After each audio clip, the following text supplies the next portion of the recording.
নমস্কাৰ অসমবাসী ৰাইজ অন্যয় অসমৰ অন্য এটি তথ্যভিত্তিক ভিডিঅ'লৈ আপোনালোকক স্বাগতম। আজিৰ আপডেটটো হৈছে 4 তাৰিখ আপোনাৰ 2023 4 জানুৱাৰী দেখিছে আধাৰৰ এটা বিশেষ আপডেট আপোনালোকে টুইটটোত দেখিবই পাইছে। আধাৰৰ টুইট হয় এইটো UDI enables head of family based online address update in Aadhar। মানে হেড অফ ফেমিলি ঘৰৰ মুখিয়াৰ আধাৰৰ এড্ৰেছৰ ভিত্তিত আপোনালোকৰ বাকী যিবিলাক ফেমিলি মেম্বাৰ আছে তেখেতলোকৰ আধাৰ কাৰ্ডত এড্ৰেছ আপডেট কৰাৰ যোনটো সুবিধা UDI আজি প্ৰভাইড কৰিছে বা আজি লঞ্চ কৰিছে। এতিয়া আপোনালোকে নিজেই এইটো অনলাইনত গৈ নিজেই এড্ৰেছটো আপডেট কৰিব পাৰিব। আপোনাৰ 50 rupees পে' হ'ব, মই সকলোবিলাক কৈ আছোঁ। আৰু এই আপডেটটোৱে বিশেষকৈ কাক সহায় কৰিব আপোনালোকে জানেনে? নকন্যাসমূহক, মানে নতুনকৈ বোৱাৰী হৈ অহা বেলেগ এখন ঘৰলৈ।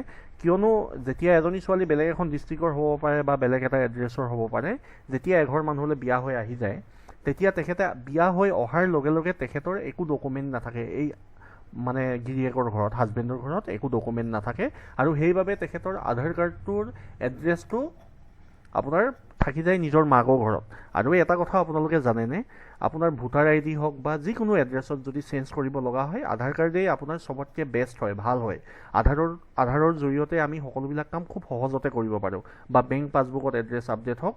সেইবাবে আধাৰৰ এই যোনটো ফেচিলিটি আগবঢ়াইছে হেড অফ ফেমিলি বেছ যোনটো অনলাইন এড্ৰেছ আপডেট, এইটোৱে আপোনালোকক বহুত সহায় কৰিব। আপোনালোকে ভিডিঅ'টো ভালদৰে চাওক, বুজি পাব।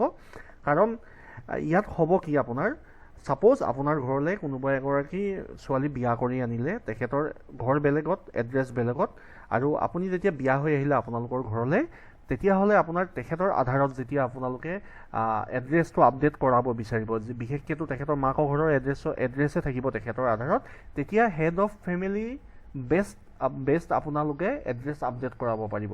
আপোনালোকক কি কি ডকুমেণ্ট লাগিব মই কৈ আছোঁ, আৰু চবতকৈ ইজি প্ৰচেছটো মই ভিডিঅ'টোতে কৈ আছোঁ। ইয়াতে চাওক, ফৰ মোৰ ডিটেইলছ ৰিড, এইটো এটা ৱেবছাইট দিছে আধাৰৰ, এইটোত আমি চাম, আপোনালোকক বুজাই দিছোঁ। ইয়াতে দেখিলে ৱেবছাইটটো হৈছে press information bureau, government of India, ministry of electronics and IT, information technology. UDI enables head of family বেছ অনলাইন এড্ৰেছ আপডেট ইন আধাৰ। ইয়াতে আপোনালোকে যদি চাব যায়, আপোনালোকক দেখাম। এতিয়া আপোনালোকে যেতিয়া আপডেট কৰিব যাব আধাৰত আপোনাৰ এড্ৰেছটো, সৰু বাচ্চাৰ হওক যাৰ হওক, মুঠতে ঘৰৰ কাৰোবাৰ যদি এড্ৰেছ আপডেট কৰিব লাগে আধাৰত, তেনেহ'লে হেড অফ ফেমিলি এড্ৰেছটোৱে হ'ব, মানে সেই এড্ৰেছটোৱে আপোনালোকে আপডেট কৰি ল'ব পাৰিব। ঠিক আছে, ইয়াতে চাওক, it can be done by submitting proof of relationship document like ration card, marksheet, marriage certificate, passport etcetera কৈছে। Ration card, marksheet, marriage certificate নহ'লে পাছপৰ্ট, এই ৰিলেশ্যনৰ ডকুমেণ্টটো লাগিব তেতিয়া, মানে সেই ঘৰখনৰ লগত কি ৰিলেশ্যন হয়। কিন্তু তাতকৈ এটা ভাল কথা হ'ল, আপোনাৰ ৰিলেশ্যনৰ ডকুমেণ্ট যদি একো যদি নাথাকে তেনেহ'লে আপোনালোকক কি লাগিব, কাৰণ ৰিলেশ্যন ডকুমেণ্টটোতো ঘপককৈ পোৱা বস্তু নহয়। ৰেচন কাৰ্ড বা মাৰ্কশ্বিটখন কেনেকৈ আহিলে মই ইয়াত বুজি পোৱা নাই, আপোনালোকে জনাবচোন কমেণ্টত। ৰেচন কাৰ্ড মানি লৈছোঁ, মেৰিজ চাৰ্টিফিকেট মানিলোঁ, পাছপৰ্ট মানিলোঁ।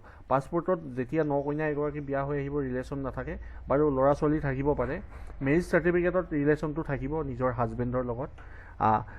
ইয়াতে আপোনালোকে যদি চাই, এই ডকুমেণ্টকেইটা যদি নাথাকে তেনেহ'লে মানুহজনে কি কৰিব। ইয়াতে লিখা আছে চাওক আপোনালোকে, in case even proof of relationship document is not available. ইয়াতে আপোনালোকক কৈছে, এই কলমটোত আপোনালোকে চাব পাৰে, আপোনালোকে নিজে চাই ল'ব, ডেছক্ৰিপশ্যনত লিংক দি দিম, যে যদি আপোনালোকৰ ৰিলেশ্যনশ্বিপ ডকুমেণ্ট একো নাথাকে তেনেহ'লে হেড অফ দ্য ফেমিলি মানে যোনজন হয়, হেড অফ দ্য ফেমিলি যোন হয়, তেখেতে ঘৰৰ মুখিয়াই এখন চেল্ফ ডিক্লেৰেশ্যন দিব, য'ত তেখেতে এটা UDI যোনটো এটা ফৰ্মেট থাকিব, ফৰ্মেটটো মই আপোনালোকক দি দিম। সেই ফৰ্মেটটোত যদি তেখেতে ফিল কৰি দিয়ে, যে ফিল কৰি আপুনি সেইখন আপলোড কৰিলেও আপোনাৰ এড্ৰেছ চেঞ্জ হৈ যাব।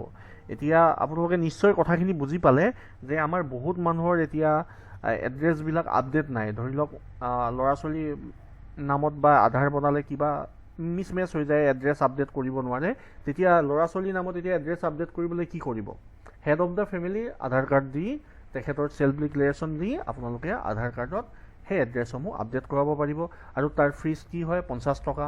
আৰু আপুনি এইটো কেনেদৰে কৰিব পাৰে, আধাৰ চেণ্টাৰৰ পৰাও কৰিব পাৰে, নহ'লে আপোনালোকে এই ৱেবছাইটটো দেখিলে ন, https://myadhar.udi.gov.in, ইয়াৰ পৰা আপোনালোকে নিজেই 50 টকা ফিজ অনলাইন পে' কৰি আপোনালোকে এড্ৰেছবিলাক আপডেট কৰিব পাৰে। এটা বহুত ভাল আপডেট হয়, কাৰণ আগতে আমাক কি লাগিছিলে, এড্ৰেছ আপডেট কৰিবলৈ আপোনালোকে নিশ্চয় জানে যে ভোটাৰ কাৰ্ড লাগে বা বেংক পাছবুক লাগে, নহ'লে কোনোবা গেজেটেড অফিচাৰৰ এখন চাৰ্টিফিকেট লাগে বা এখন গেজেটেড মানে লাগে আপোনালোকে গম পাইছে নিশ্চয় 30 দিনৰ সময়সীমা দিছে তেখেতলোকে আৰু এতিয়া হেড অফ ফেমিলি এখন এনঅ'চি দিলে আপোনালোকৰ কামবিলাক হৈ যাব এনঅ'চি নহয় সৰি সেলফ ডিক্লেৰেশ্যন দিলে আপোনালোকৰ এই কামটো সমাধা হৈ যাব আৰু আপোনালোকে এইখিনিতে জানি লওক এটা কথা যেতিয়া আপোনালোকে এই এড্ৰেছ আপডেটটো কৰিব হাউচ মানে ঘৰৰ মুখীয়া বা head of the family declaration দি তেতিয়া আপোনালোকে কি কৰিব লাগিব জানেনে হেড অফ দ্য ফেমিলিৰ যোনটো মোবাইল নাম্বাৰ হয় আধাৰত লাগি থকা তাত এটা SRN নাম্বাৰ আহিব আৰু থ্ৰু SMS আহিব আৰু সেই SMSটোত তেখেতে এপ্ৰুভ কৰিব লাগিব আৰু এপ্ৰুভ কৰিবলৈ হ'লে তেখেতে নিজৰ আধাৰ দি আধাৰ পৰ্টেলত লগইন হ'ব লাগিব আৰু যোনটো হেতু SRN নাম্বাৰটো যাব হেতু তেখেতে 30 দিনৰ ভিতৰত এপ্ৰুভ কৰিব লাগিব আৰু যদি 30 দিনৰ ভিতৰত হেড অফ দ্য ফেমিলিয়ে সেই ৰিকুৱেষ্টটো একচেপ্ট নকৰে তেনেহ'লে আপোনালোকৰ আধাৰখন কেতিয়াও আপডেট নহ'ব আপোনালোকে নিশ্চয় কথাটো বুজি পালে এটা বহুত গুৰুত্বপূৰ্ণ আৰু আপোনালোকৰ বাবে বহুত ভাল খবৰ হয় আধাৰত বিশেষকৈ আমাৰ বহুত প্ৰব্লেম হয় কাৰণ আধাৰ চেণ্টাৰবোৰ কিছুমান এলেকাত দূৰত আছে কিছুমান এলেকাত টেকনিক্যাল কেতিয়াবা ইছ্যু হৈ যায় বহুত দূৰত আছে আধাৰ চেণ্টাৰ যাব লগা হয় অনলাইনত এনেকুৱা এটা সুবিধা নাছিলে যে আমি এড্ৰেছটো খুব সোনকালে চেঞ্জ কৰি ল'ব পাৰোঁ এতিয়া আপোনালোকে বিশেষকৈ মই থাম্বলাইনত দিছোঁৱে যে 9 কইনাৰ বাবে সুখবৰ একচুৱেলি বাকী ফেমিলি মেম্বাৰখিনি ল'ৰা ছোৱালী হওক বা কাৰোবাৰ সেইখিনি বাৰু যেনেকৈ হ'লেও হৈ যায় এড্ৰেছ আপডেট কিন্তু এগৰাকী যেতিয়া নতুন বোৱাৰী ঘৰলৈ আহে তেখেতৰ আধাৰত এড্ৰেছ আপডেট কৰিবলৈ যেতিয়ালৈকে তেখেতে সেই জেগাৰ টুকুৰাৰ কিবা এটা ৰেচিডেঞ্চিয়েল এড্ৰেছ নাপায় বা ভোটাৰ কাৰ্ড নাপায় তেতিয়াহ'লে তেখেতলোকে আপডেট কৰিব পৰা নাছিলে আৰু আপডেট কৰিবলৈ হ'লে তেখেতলোকে কোনোবা গেজেটেড অফিচাৰৰ কাগজ ল'ব লগা হৈছিলে উইথ মানে আধাৰ ফৰ্মেটত এতিয়া আপোনালোকৰ একেবাৰে যি হ'ল গম পালে আপোনালোকে নিজে কৰিব পৰা হ'ল আৰু লগতে আপোনালোকে নিজৰ ফেমিলি হেডৰ পৰা এখন ডিক্লেৰেশ্যন ল'লেই হৈ গ'ল মই সকলোবিলাক তথ্য আপোনালোকক ডেছক্ৰিপশ্যনত দি দিম কেনেকুৱা ফৰ্মেট হ'ব কোনটো লিংক হয় আৰু টুইটটো মই যোনটো লিংক হয় সেইটো দি দিম আপোনালোকে ভালদৰে চাই ল'ব পঢ়ি ল'ব আৰু আপোনালোকে নিজৰ যাৰ আছে এড্ৰেছ আপডেট কৰিব আপোনালোকে কৰাই ল'ব বাৰু আজিৰ ভিডিঅ'টো মই ইমানতে শেষ কৰিছোঁ যদি ভিডিঅ'টো ভাল লাগিলে এটা লাইক কৰিব নাপাহৰিব আৰু চেনেলত যদি নতুন তেনেহ'লে এনেধৰণৰ ইম্পৰ্টেণ্ট আপডেট পাবৰ বাবে চেনেলটো ছাবস্ক্ৰাইব কৰিব বাৰু আজিলৈ আহোঁ ধন্যবাদ জয় আই অসম